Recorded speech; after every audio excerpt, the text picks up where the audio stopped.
Hi everyone! So I am making a craft today which I've wanted to make for quite a while. So things that you will need, so let's get started.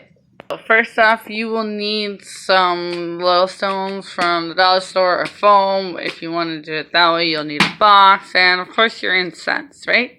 So, I guess you're just gonna, with me, I'm just gonna open up this box. You can decorate the box too if you want or something, but I just like the way the box was. Pour it all in there. Just all in there, just like that. I'm gonna take the second one and do the same thing.